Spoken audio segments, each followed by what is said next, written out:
दोस्तों last video में हम लोगों ने अपने शॉप पेज पर सभी फिल्टर्स को अप्लाई कर दिया था और आज के वीडियो में हम लोग अपने शॉप पेज पर पेजिनेशन को अप्लाई करेंगे। सो यहाँ पर जो ये पेजिनेशन अभी दिख रहा है ये स्टैटिक है और आज हम लोग इसे डायनेमिक करेंगे। ओके, सो इसके लिए मुझे आना होगा VS कोड में। तो यहाँ पर मैं VS कोड में आ चुका हूँ और यहाँ पर मैंने शॉप कंट्रोलर को ओपन कर रखा है और यहाँ पर हम लोग इंडेक्स मेथड में चेंजेस को अप्लाई करेंगे। ओके, सो यहाँ पर मैं नीचे आ जाता हूँ और यहाँ पर हम लोगों ने एक गेट नाम का मेथड को यूज़ किया है जो कि डेटाबेस से प्रोडक्ट्स को फेच करके ला रहा है। सो यहाँ पर हम लोग गेट को रिप्लेस करेंगे पेजिनेट से। ओके, और पेजिनेट के अंदर हम लोग पास करेंगे एक नंबर। सो यहाँ पर मैं पास करूँगा 6। तो अब हमें टोटल 6 रिकॉर्ड्स मिलेंगे एक पेज पर। ठीक है, सो अब मैं वापस से यहाँ पर आता हूँ और यहाँ पर मैं रिफ़्रेश कर देता हूँ। सो यहाँ पर अगर अब हम लोग देखें तो यहाँ पर कुल 6 रिकॉर्ड आ रहे हैं, टोटल 6 रिकॉर्ड्स यहाँ पर आ रहे हैं। ओके, सो अब मुझे क्या करना होगा, मुझे वापस से जाना होगा शॉप वाले ब्लेड में और यहाँ पर ये जो नैव लिखा है इसको मैं कर दूंगा कमेंट। और कमेंट करने के बाद में यहाँ पर मुझे लिखना होगा डॉलर प्रोडक्ट्स और इसके अंदर मैं लिखूँगा लिंक्स। ठीक है, डॉलर प्रोडक्ट्स लिंक्स, और इसको मैं करूँगा यहाँ पर रिफ़्रेश। सो जब मैं रिफ़्रेश करूँगा तो यहाँ पर अब जो पेजिनेशन आएगा ये पेजिनेशन होगा डायनेमिक। सो अब मैं यहाँ पर क्लिक करता हूँ। सो मैं नेक्स्ट पेज पर पहुँच जाऊँगा और मुझे नेक्स्ट पेज के प्रोडक्ट्स यहाँ पर देखने को मिलेंगे। ओके, तो यहाँ पर अभी मैं सेकंड पेज पे हूँ, फिर से मैं क्लिक कर देता हूँ तो यहाँ पर मैं थर्ड पेज पर आ गया हूँ।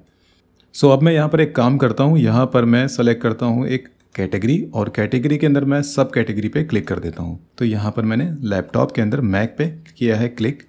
सो मैक के अंदर यहाँ पर मुझे 2 प्रोडक्ट्स मिल रहे हैं और यहाँ पर पेजिनेशन नहीं दिख रहा है। पेजिनेशन क्यों नहीं दिख रहा है? क्योंकि यहाँ पर टोटल 2 रिकॉर्ड्स हमें मिले। सो यहाँ पर हम लोग को एक काम करना होगा, हम लोगों को कुछ डमी रिकॉर्ड्स इंसर्ट करने होंगे डेटाबेस में, क्योंकि अभी हमारे डेटाबेस में कुछ ही प्रोडक्ट्स इंसर्ट किए गए हैं जिसकी वजह से यहाँ पर हम पेजिनेशन प्रॉपरली टेस्ट नहीं कर सकते हैं। तो हम लोग एक काम कर लेते हैं, हम लोग फैक्ट्री के हेल्प से कुछ डमी प्रोडक्ट्स को इंसर्ट कर देते हैं डेटाबेस में। सो दोस्तों यहाँ पर मैं अपनी प्रोजेक्ट डायरेक्टरी में आ जाता हूँ और यहाँ पर मैं ऊपर लिखूँगा CMD। ठीक है, सो यहाँ पर मैं अपने प्रोजेक्ट डायरेक्टरी में आ गया हूँ, लारावेल ऑनलाइन शॉप। ठीक है, और यहाँ पर हम लोग एक आर्टिजन कमांड देंगे जिसके थ्रू हम लोग अपना प्रोडक्ट फैक्ट्री क्रिएट करेंगे।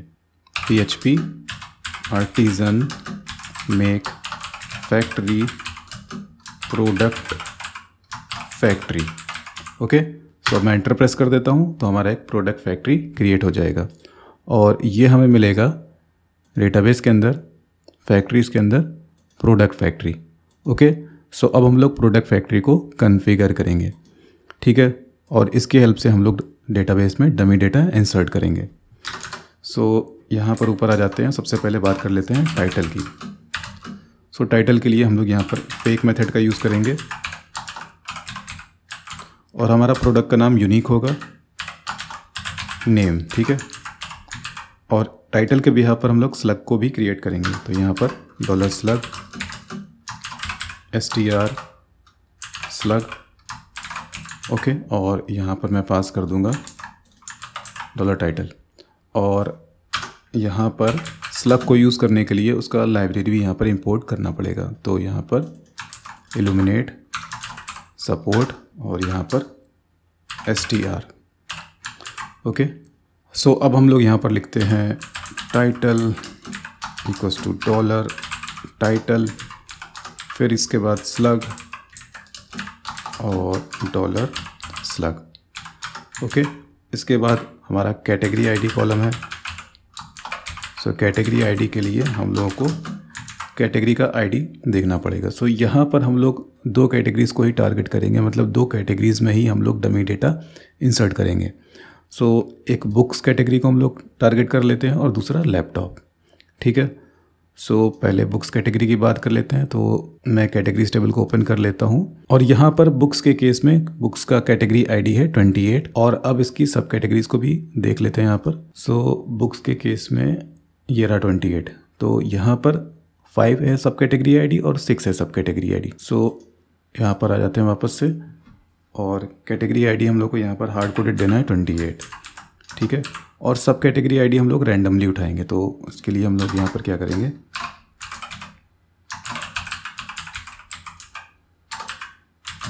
सब कैटेगरीज नाम की यहाँ पर एक एरे क्रिएट करेंगे, ठीक है, और उसके अंदर हम लोग दे देंगे 5 और 6। अब हम लोग यहाँ पर एक काम करेंगे, यहाँ पर हम लोग एक मेथड यूज़ करेंगे जिसका नाम होता है एरे रैंड, जो कि क्या करता है, हमें एक एरे की रैंडम की को रिटर्न करता है, ठीक है। तो यहाँ पर मैं पास कर देता हूँ सब कैटेगरीज, ओके, और यहाँ पर सब कैट रैंड की, ओके। सो अब यहाँ पर हम लोग लिखते हैं सब कैटेगरी आईडी, और इसके बाद यहाँ पर मैं लिखता हूँ सब कैटेगरीज एरे, और उसके अंदर मैं ये सब कैटेगरी रैंड की पास कर दूंगा। सब कैट रैंड की मैं यहाँ पर पास कर देता हूँ, ओके। इसके बाद यहाँ पर है ब्रांड आईडी, और इसके बाद ब्रांड आईडी के लिए भी हम लोग को चेक करना होगा डेटाबेस में। सो ब्रांड्स टेबल को ओपन कर लेते हैं।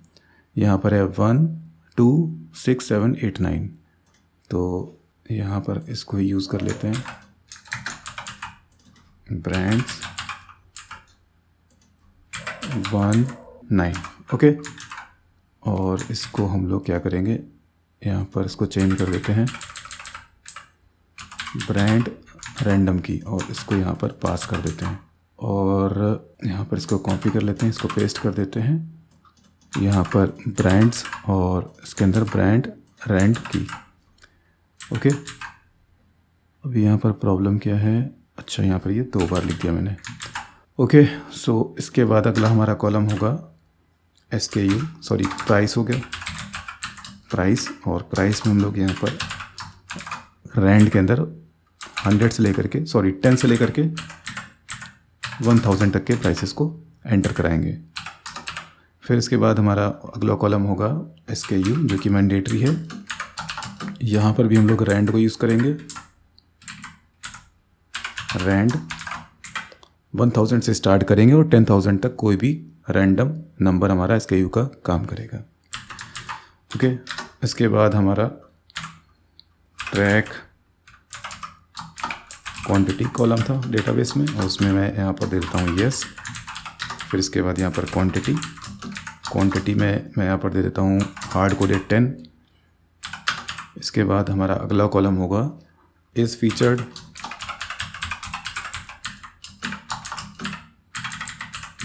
यहाँ पर मैं यस दे देता हूँ।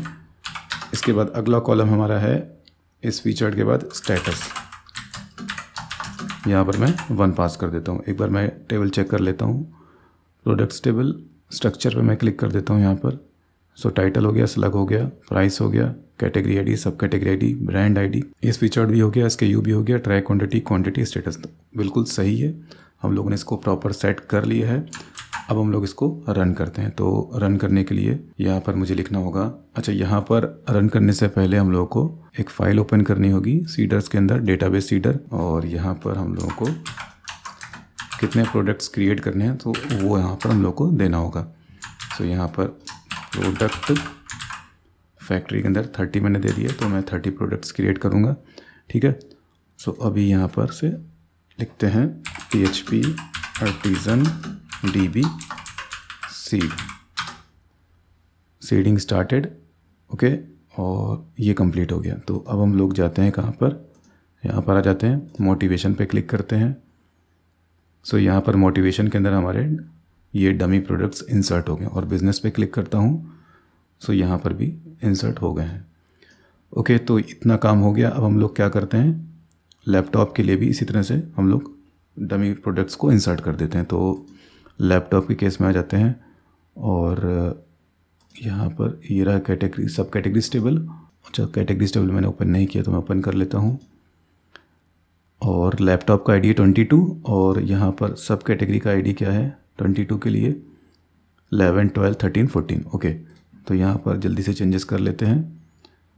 यहाँ पर हार्ड कोडेड हमें देना होगा 22, ठीक है, और यहाँ पर हमें लिखना होगा 11 12 13 एंड 14, ओके। और अब एक काम करते हैं, इसको रन कर देते हैं। सो फिर से यहाँ पर आते हैं कमांड लाइन में, और इसी कमांड को फिर से रन कर देते हैं, PHP आर्टिजन DB सीड। तो 30 रिकॉर्ड्स और हमारे ऐड हो जाएंगे, कहाँ पर, लैपटॉप्स कैटेगरी में। सो लैपटॉप के अंदर आ जाते हैं, मैक पे मैं फिर से क्लिक कर देता हूँ। तो अब यहाँ पर ये हमारे पास डमी रिकॉर्ड्स यहाँ पर आ चुके हैं। ओके, और ये थर्ड पेज। सो अब हमें क्या करना है, वापस से आना है कहाँ पर, शॉप कंट्रोलर में। ठीक है, तो शॉप कंट्रोलर में अब हम लोगों को वापस से आना है शॉप ब्लेड में, और यहाँ पर जो ये लिंक्स लिखा हुआ है, ठीक है, यहाँ पर इसके पहले हम लोग को लिखना है विद क्वेरी स्ट्रिंग। ठीक है, मैं यह पहले भी लिख सकता था, पर क्योंकि मेरे पास यहाँ पर डमी रिकॉर्ड्स नहीं थे, सो इसलिए यहाँ पर मैंने ये पहले नहीं लिखा। ठीक है, अब हम लोग इसको प्रॉपर टेस्ट कर सकते हैं। सो यहाँ पर मैं रिफ़्रेश कर देता हूँ। सो अब मैं यहाँ पर एक काम करता हूँ, यहाँ पर मैं प्राइस सेलेक्ट करता हूँ। ठीक है, और यहाँ पर मैंने 840 सेलेक्ट कर लिया है। तो पेजिनेशन अभी भी आ रहा है यहाँ पर। ठीक है, अब जैसे ही मैं यहाँ पर क्लिक करूँगा, ठीक है, तो पेजिनेशन के साथ में यहाँ पर जो भी क्वेरी स्ट्रिंग्स हैं वो आ जाएंगे। ठीक है, और एक काम करता हूँ, मैं इसको थोड़ी देर के लिए हटा देता हूँ और फिर से मैं इसको चेक करता हूँ। ठीक है, तो इसको मैं रिलोड कर देता हूँ। ठीक है, और रिलोड करने के बाद वापस से मैं फर्स्ट पेज पर आ जाता हूँ। सो अभी आप देखिए तो यहाँ पर ऊपर जितना भी क्वेरी स्ट्रिंग था वो क्लियर हो गया। सो क्वेरी स्ट्रिंग के साथ जब हमें पेजिनेशन चाहिए होता है तो हम लोग यहाँ पर इस तरह से लिख देते हैं विद क्वेरी स्ट्रिंग और उसके बाद लिंक्स। ओके, सो अभी फिर से इसको ट्राई करते हैं और यहाँ पर मैं प्राइस कर देता हूँ 860। ओके, और यहाँ पर प्राइस हाई मैं सेलेक्ट कर लेता हूँ। ठीक है, तो यहाँ पर हमारे पास प्राइस हाई आ गया 827, 743, 623, 536, और इसके बाद में यहाँ पर मैं पेजिनेशन पे क्लिक कर देता हूँ। सो अब हमारे पास जितने भी क्वेरी स्ट्रिंग थे वो मेंटेन है यहाँ पर। ओके, और साथ ही साथ यहाँ पर पेजिनेशन भी प्रॉपर वर्क कर रहा है। सो दोस्तों, यहाँ पर हम लोगों ने पेजिनेशन को प्रॉपरली इम्प्लीमेंट कर लिया। यहाँ पर हमारा सीडिंग वाला प्रोसेस ने थोड़ा ज़्यादा समय ले लिया, तो उसके लिए आई एम सॉरी, पर आपको एक प्रोसेस समझ में आ गया होगा कि कैसे हम लोगों को पेजिनेशन को टेस्ट करना चाहिए। ओके, अभी यहाँ पर एक काम हम लोग और कर लेते हैं। ये हेडर में जो कैटेगरी और सब कैटेगरी आ रही हैं, इस पर भी हम लोग लिंक्स को अप्लाई कर देते हैं। तो अगर मैं यहाँ पर डायरेक्ट मैक पे क्लिक करूँ तो यहाँ पर वो लोड हो जाना चाहिए। सो इसके लिए मुझे आना होगा हेडर में, सॉरी, हमारे पास फ्रंट के लिए एक फ़ाइल है app.blade.php। ठीक है, तो उसको मैं ओपन कर लेता हूँ। सो ये मैंने ओपन कर लिया है, और यहाँ पर हम लोगों को क्या करना है, इसको कॉपी करना है। कॉपी करने के बाद में यहाँ पर हमें राउट लिखना है। ठीक है, और पहले तो वेब वाला फाइल ओपन कर लेते हैं, web.php, और राउट का नाम था front.shop। ठीक है, सो यहाँ पर हमें राउट के अंदर देना है front.shop, और इसके बाद हमें कॉमा लगाना है। सेकंड पैरामीटर में यहाँ पर एरे में सबसे पहले हम लोग कैटेगरी का स्लग पास करेंगे। तो यहाँ पर मैं दूंगा, सॉरी, हाँ, डॉलर कैटेगरी का स्लग। ठीक है, फर्स्ट पैरामीटर में, और सॉरी फर्स्ट इंडेक्स में, और सेकंड इंडेक्स में मैं दूंगा डॉलर सब कैटेगरी का स्लग। ओके, सो अभी इसको रिफ़्रेश कर देते हैं। सो अब मैं लैपटॉप पे क्लिक करता हूँ और मैक पे क्लिक कर देता हूँ। तो अब ये देखिए यहाँ पर क्लिकेबल है। ओके, और डेल पे मैं क्लिक कर देता हूँ। सो यहाँ पर लैपटॉप और डेल। ओके, तो ये भी इम्प्लीमेंट हो गया है। ओके, सो दोस्तों, अगर आप लोगों को ये वीडियो अच्छा लगा तो प्लीज़ आप इस वीडियो को लाइक करिए, कमेंट करिए, शेयर करिए, और मेरे चैनल को सब्सक्राइब ज़रूर से ज़रूर कर लीजिए। और नेक्स्ट वीडियो में हम लोग प्रोडक्ट पेज पर वर्क स्टार्ट करेंगे। अभी के लिए bye, thanks and take care.